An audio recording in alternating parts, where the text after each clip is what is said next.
오늘은 사사기 강의 32번째 시간입니다. 이제 다음 주에는 사사기 마지막 강의 시간이 될 것입니다. 오늘은 후회 없는 삶을 살려면 어떻게 해야 할 것인가에 대하여 말씀을 드리겠습니다. 심리학자 마이클 레비는 미국인의 경우 무엇인가를 선택할 때 감정이 80%를 주도하고 실용성과 객관성은 의사결정의 약 20%에 불과하다고 말했습니다. 따라서 배고플 때나 화날 때 그리고 피곤할 때에는 가급적 결정을 내리지 말라고 당부를 하고 있습니다.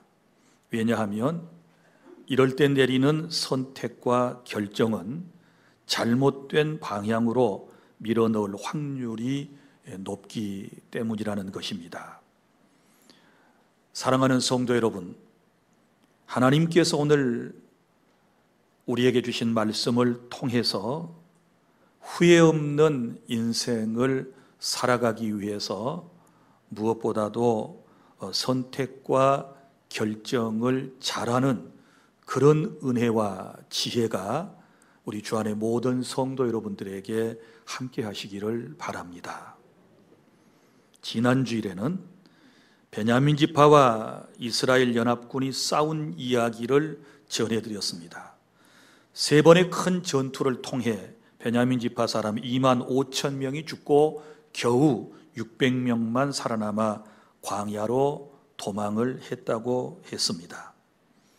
전투에서 승리했던 연합군도 그리고 패했던 저 베냐민 지파도 이 전투를 통하여 얻을 것은 없었고 모두가 다 피해가 막심했으므로 후에 막급한 상황이었습니다. 사랑하는 여러분, 그러면 후회 없는 인생을 우리가 살아가기 위해서는 어떻게 해야 할 것인가? 오늘 주님께서 본문을 통하여 우리에게 주신 말씀을 잘 귀담아 들어주시기를 바랍니다. 첫째는 본문의 1절부터 3절까지의 말씀을 통해서 무엇이든지 감정에 따라 성급하게 결정 혹은 결의하지 마시기를 바랍니다. 지난 시간에 들은 대로 베냐민 사람들은 연합군 형제들의 조언을 듣지 않고 감정으로 대응했다가 혼쭐이 났습니다. 그리고 이스라엘 연합군도 마찬가지였습니다. 자신들의 잘못을 뉘우치지 않고 오히려 싸우려 드는 베냐민 지파를 없앨 결의를 그들이 했던 것입니다. 이스라엘 총회가 결의한 내용, 오늘 두 가지가 본문에 소개되고 있습니다. 1절에 보면 딸을 베냐민 사람에게 아내로 주지 않는다라고 하는 결의와, 그리고 5절에 보면 이스라엘 총회에 참여하지 않는 지파는 반드시 죽인다라고 하는 이 엄청난 결의를 하게 되었던 것입니다. 그런데 이 두 가지 결정은 감정적으로 매우 그들이 흥분된 상태였다는 것을 우리는 잘 알고 있습니다. 생각해 보십시오. 레위인의 첩 강간 사건으로 레위인은 자신의 첩을 칼로 12토막을 내서 각 지파에게 보냈지 않았습니까? 그리고 그 처참한 모습을 본 다른 지파 사람들이 모두 다 마음속에 강한 어떤 끓어오르는 감정을 느끼게 되었던 것이지요. 그렇게 감정이 흥분된 상태에서 그들은 전쟁을 하기로 결정을 했었던 것이고, 그리고 곧바로 베냐민 지파 사람들과 전투를 벌여 승리를 하게 되었습니다. 그러나 승리도 얼마 가지 못하고 그들의 마음 속에는 후회하는 마음들로 가득 차 있는 것을 본문을 통해서 볼 수 있는 것이지요. 그러므로 사랑하는 성도 여러분, 우리는 인생을 살아갈 때 여러 가지 선택을 해야 되고 또 중요한 결정을 내릴 때가 참으로 많이 있습니다. 그럴 때는 여러분의 마음이 항상 차분한 상태에서 하나님의 은혜가 깃든 상태에서 무언가를 선택을 하고 그리고 무슨 일인가 결정을 하고 결의를 해야만 하는 것입니다. 여러분이 잘 아는 이런 명언이 있지 않습니까? 기쁠 때는 약속하지 말고, 기쁠 때 뭐 하지 말고? 약속하지 말고, 그리고 화날 때는 대답하지 말고, 화날 때는 뭐 하지 말고? 대답하지 말고, 그리고 슬플 때는 결정하지 말아라. 슬플 때는 뭐 하지 말아요? 결정하지 말아라. 이 말씀을 마음속에 좀 깊이 새겼으면 좋겠습니다. 우리가 인생을 살아오면서 경험한 바이지만 우리 마음이 최고로 기쁜 상태에서 약속을 많이 할 수 있지요. 그렇지 않습니까? 기분이 좋으면 못할 약속이 없어요. 이것도 저것도 다 줄 수 있고 다 해줄 수 있는 것처럼 우리가 약속을 하지 않습니까? 그래서는 기쁠 때 함부로 약속하지 말고, 그리고 뭐라고요? 화가 날 때는 대답하지 말고, 화가 잔뜩 났을 때 대답을 하라고 말하면 여러분 어떤 대답이 나오겠습니까? 좋은 대답이 나오겠습니까? 선한 대답이 나오겠습니까? 화목하는 대화가 나오겠습니까? 그렇지 않지요. 그래서 화가 날 때는 대답하지 말고 조금 참아야 돼요. 좀 기다려야 돼요.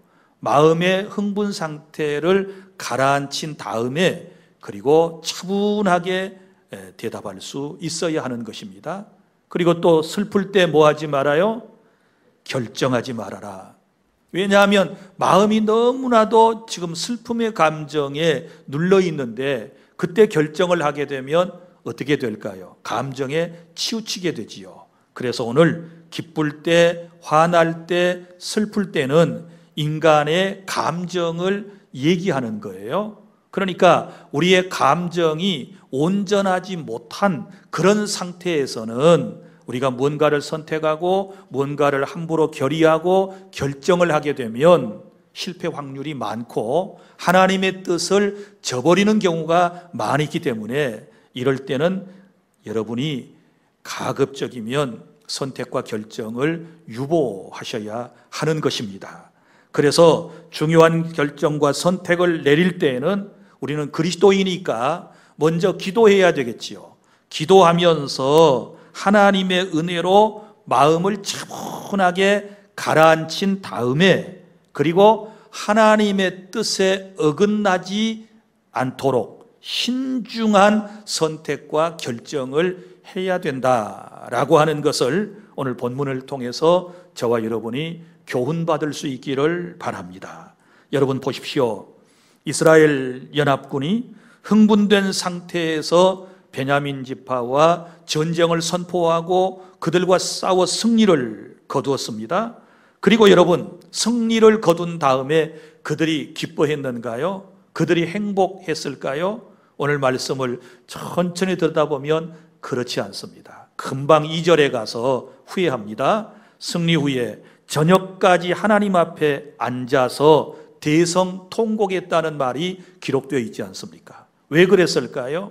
왜 이겼는데 그 못된 짓을 한 베냐민 지파의 죄악상을 그들이 척결했는데 왜 마음이 기쁘지 않고 오히려 통곡했을까요? 3절에 보면 이런 말씀이 나오지요.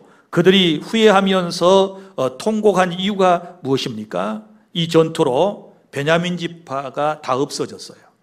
무려 2만 5천 명이나 되는 장정이 죽었습니다. 그리고 겨우 남은 사람은 얼마예요? 600명 남았어요. 어디로 갔습니까? 광야로 도망가서 바위 틈에 지금 숨어 있는 상황입니다. 전쟁에 승리하고 난 이후에 이 연합군들이 생각해 보니까 지금 전쟁에 패해가지고 수많은 사람이 죽은 다음에 도망가 있는 그 베냐민 사람들도 자기 형제들이잖아요. 자기 형제들을 죽였잖아요. 그런데 안타까운 것은 이제 남자가 600명 남았는데 어떤 결의를 이 앞전에 했습니까? 어떤 지파에서든지 자신의 딸을 베냐민 지파에게 이제 아내로 주어서는 안 된다라고 하는 결의를 했고, 이러한 결의를 지키지 않게 되면 이제 철저한 징벌을 이스라엘 사회에서부터 받게 되거든요. 그러니까 600명 남아있지만 아무도 그 베냐민 지파의 남자들과 혼인관계를 유지해서 자손을 이제 퍼뜨릴 수가 없는 거예요. 그러니까 베냐민 지파가 이제는 대가 끊겼다, 이걸 생각하니까 이제 우리가 괜히 쓸데없는 전쟁을 했구나, 우리가 괜히 우리 형제들을 다 죽였구나, 이러면서 지금 후회하는 그런 장면을 여러분들이 2절과 3절에서 읽어볼 수가 있는 것입니다. 사랑하는 성도 여러분, 이처럼 인생이라고 하는 것이 성공해도 기쁘지 않은 때가 있습니다. 승리해도 기쁘지 않은 때가 있습니다. 남을 이겨도 기쁘지 않을 때가 있습니다. 잘 먹고 잘 살아도 마음이 기쁘지 않을 때가 있다는 것을 본문을 통해서 깨닫게 되는데, 자, 여러분 보십시오. 오히려 지금 이스라엘 연합군은 마음에 큰 고통을 안고 있다라고 하는 말씀을 여러분에게 드렸습니다. 우리의 삶도 그렇지 않습니까? 여러분, 부모와 자식 간에 혹여 다투는 경우가 있어요. 그러면 부모가 자식을 이기지요. 자식을 나무로 해서 이겨요. 어렸을 때에는 채찍을 들여서 때려서라도 이기게 되지요. 그러면 부모가 자식을 이겼다고 마음이 기쁘던가요? 야단치고 난 다음에, 때리고 난 다음에 부모의 마음이 기쁠까요? 행복할까요? 그렇지 않지요. 또 반대로 자식이 부모님을 이겼어요. 논리정연하게 부모와 대화를 해서 부모를 이겼단 말이지요. 그러면 부모를 이긴 자식의 마음이 기쁜가요? 어딘가 마음이 이상하지 않습니까? 또 형제지간의 의견이 불일치해가지고 서로 싸웠단 말이에요. 형님을 이기고 동생을 이기고 혹은 누나를 이기고 이제 혹은 뭐 조카를 이기고, 여러분이 그리고 난 다음에 마음이 편안하던가요? 그리스도인은 그렇지 않아요. 하나님을 믿는 사람은 그렇지 않아요. 성도들끼리 서로 싸워가지고 말싸움해가지고 이긴 다음에 여러분의 마음이 평안할 수 있을까요? 진정으로 거듭난 사람은 그렇지 않습니다.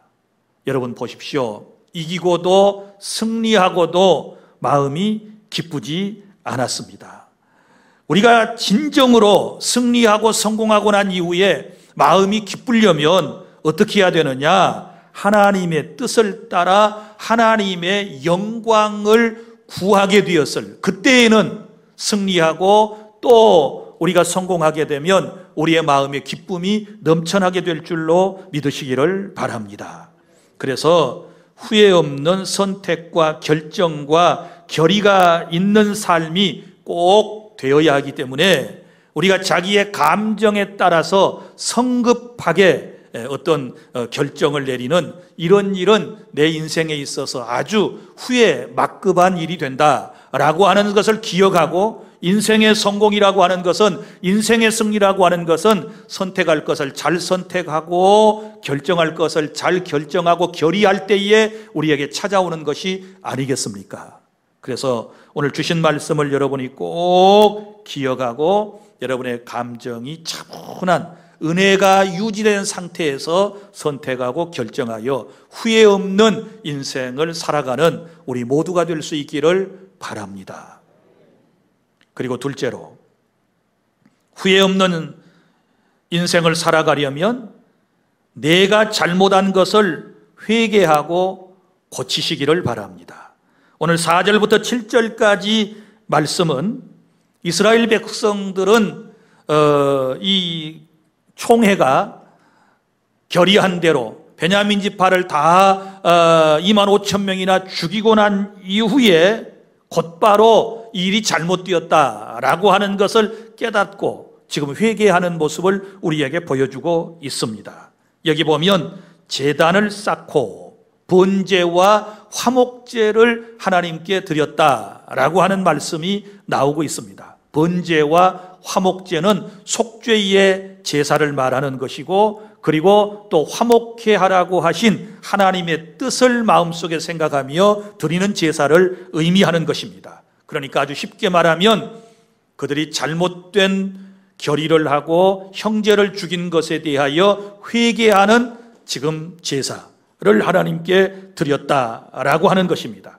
그런데 여기서 우리가 깨닫게 되는 것은 그들이 비록 하나님의 이름으로 여호와의 총회라고 말하면서 베냐민 지파의 심판을 위해서 싸우고 결국은 승리를 얻었지만 형제인 베냐민 지파를 몰락케 했다라고 하는 그런 자책감 때문에 지금 그들은 하나님께 회개의 제사를 드리고 있는 것입니다.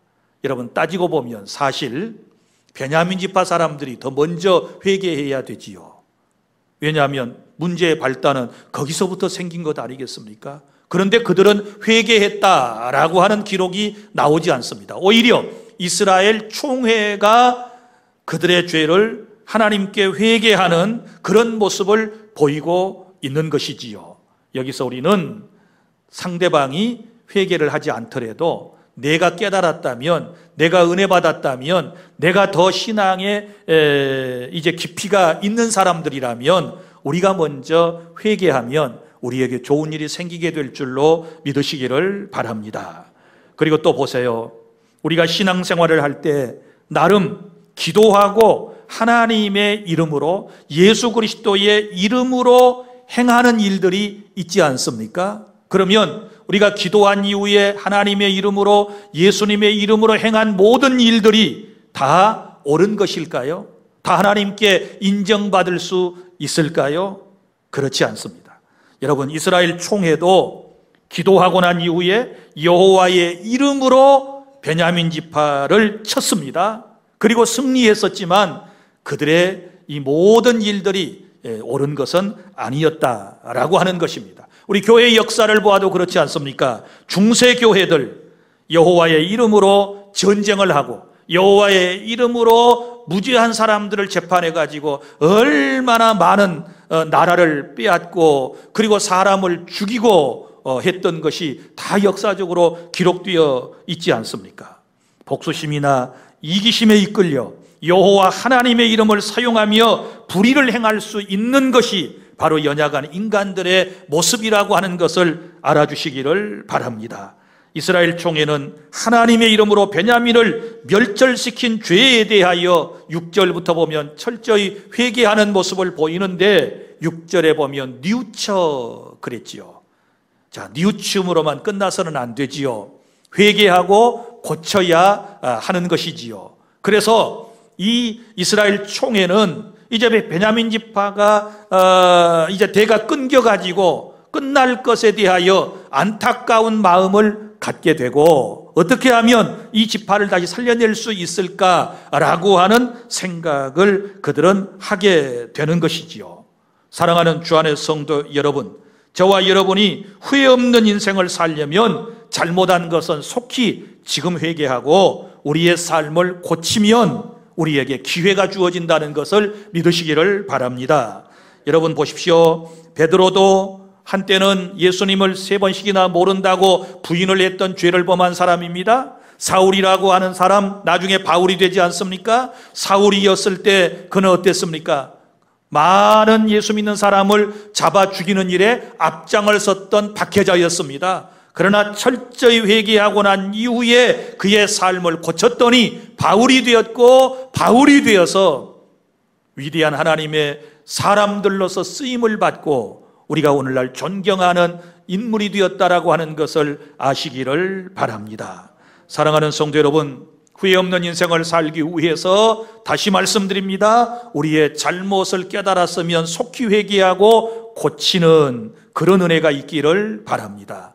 그 다음에 셋째로 8절부터 10절까지 말씀을 통해서 후회 없는 삶을 살려면 하나님의 일에 늘 함께 하시기를 바랍니다. 8절부터 9절에 보면 이스라엘 총회가 회복하고 이스라엘 베냐민 지파를 회복시키기 위해서 그들이 했던 일이 무엇입니까? 총회의에 불참했던 지파를 찾아내는 것이었습니다.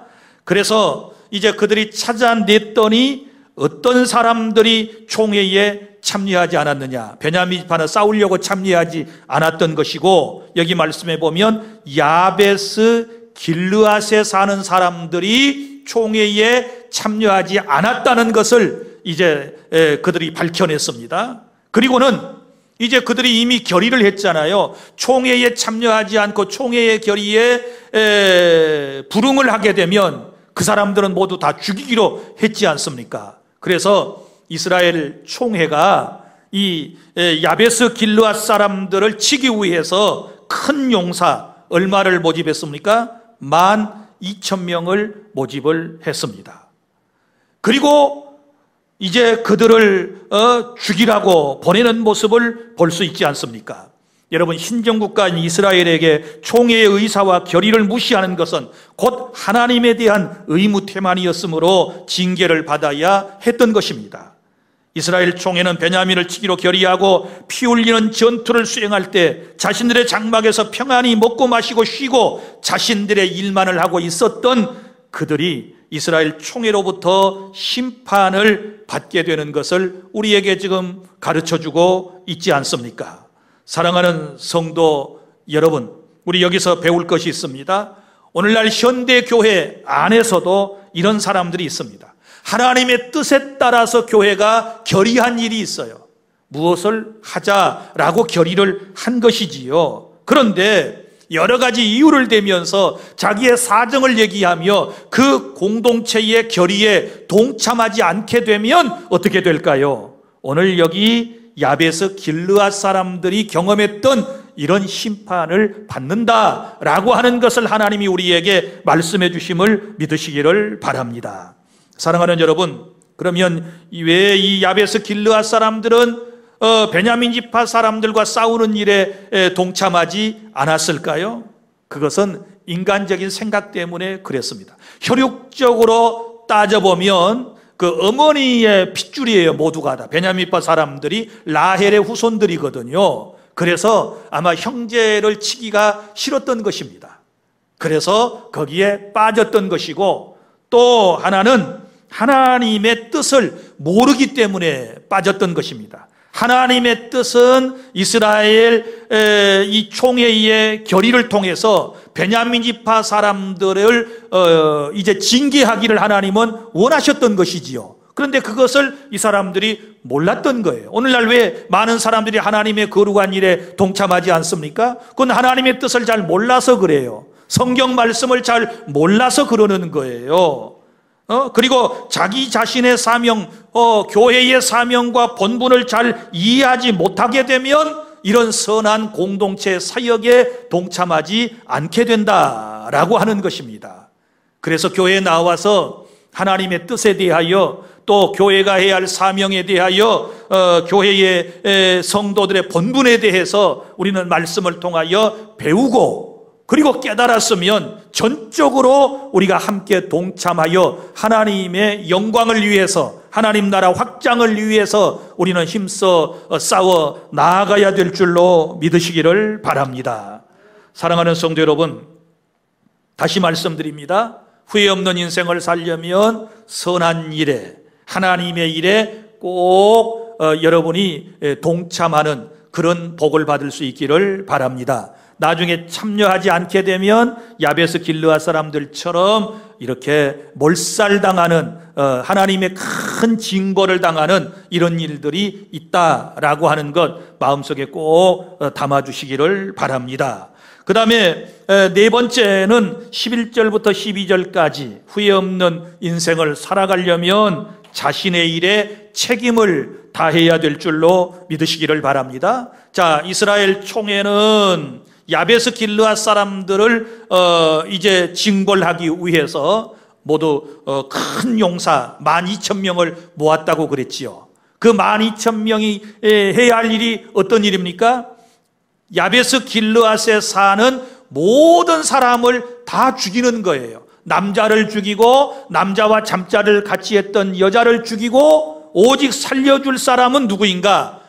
처녀, 남자를 한 번도 가까이 하지 아니한 처녀만 살려서 돌아오는, 그들을 데리고 돌아오는 일이 자기들의 일이에요. 그래서 여기 말씀에 보면 이제 11절에 너희가 행할 일은 이렇게 말씀을 했잖아요. 그러면 왜 다 죽이고 난 다음에 처녀 400명만을 데리고 돌아오는가요?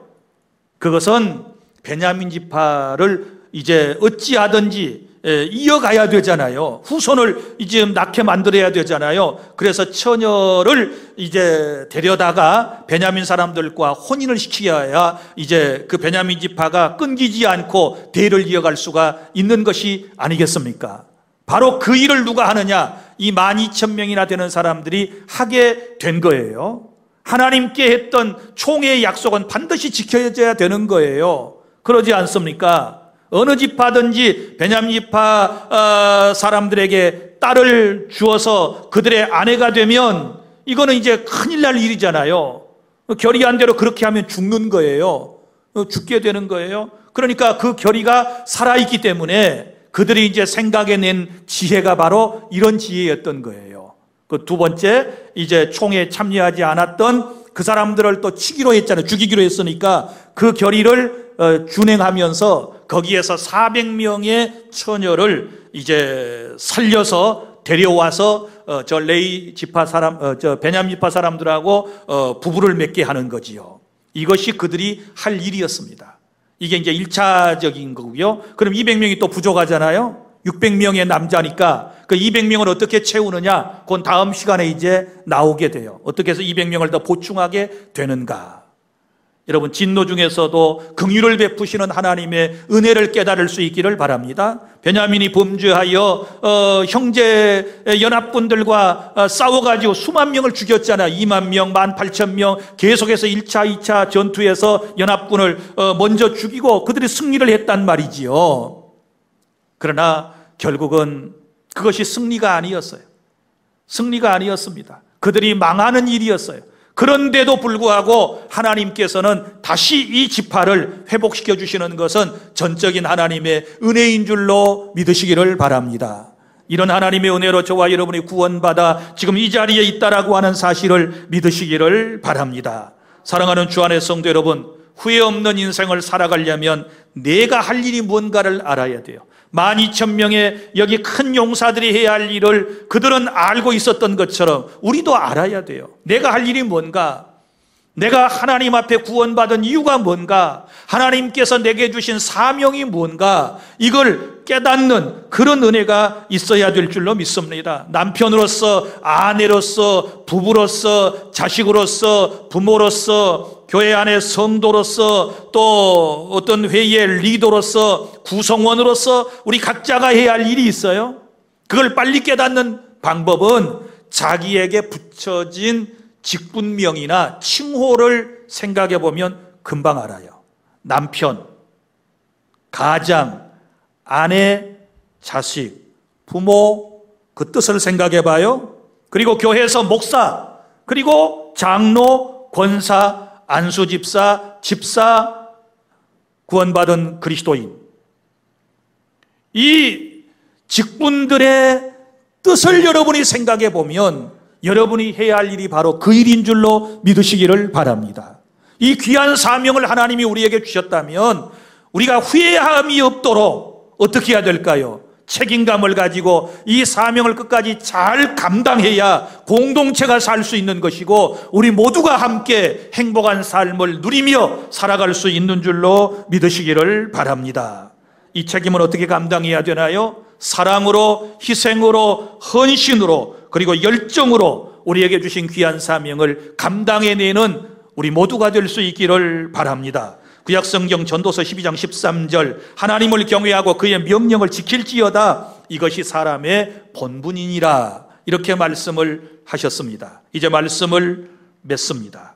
사랑하는 성도 여러분, 오직 한 번뿐인 우리 인생을 후회 없이 살기 위해서 첫 번째로 해야 할 일이 뭐라 그랬습니까? 선택과 결정을 잘해야 된다라고 하는 말씀을 여러분에게 드렸고, 그리고 혹여 잘못 선택하여 하나님이 기뻐하시지 않는 일을 했다면 그 일을 지금 당장 회개하고 내 삶을 고쳐야 될 줄로 믿으시기를 바랍니다. 그리고 세 번째는 선한 일에는 함께하고, 특별히 교회 공동체에서 결의한 선한 일에는 적극적으로 동참하여 후회함이 없는 그런 우리의 삶이 되어야 될 줄로 믿습니다. 야베스 길르앗 사람들은 총회에 참여하지 않고 총회의 결정에 함께하지 않았다가 그들은 망하지 않았습니까? 이런 교훈을 마음에 새길 수 있기를 바라고, 그리고 네 번째는 자신의 할 일을 알고 끝까지 책임감을 가지고 주신 사명을 잘 감당해내는, 그래서 하나님의 나라를 확장해 나가고 교회 공동체를 건강하게, 그리고 이 사회를 아름답게 세워나가는 우리 주 안의 모든 성도 여러분들이 다 되시기를 바랍니다. 기도하겠습니다. 하나님 감사합니다. 후회 없이 인생을 살아가려면 선택과 결정을 잘해야 되고, 잘못 선택하여 행한 일은 회개하고 지금 고쳐 나가야 할 것이며, 하나님의 선한 일에는 모두가 동참할 수 있도록 도와주시고, 자기 자신의 할 일을 자기에게 불려지는 호칭과 직분명을 따라서 잘 감당해내는 귀한 하나님의 사람들이 다 되게 하여 주시옵소서. 후회 없이 아름다운 인생을 살다가 하나님 앞에 서는 주 안의 모든 성도들이 다 되게 해 주실 것을 믿습니다. 예수님 이름으로 기도하옵나이다. 아멘.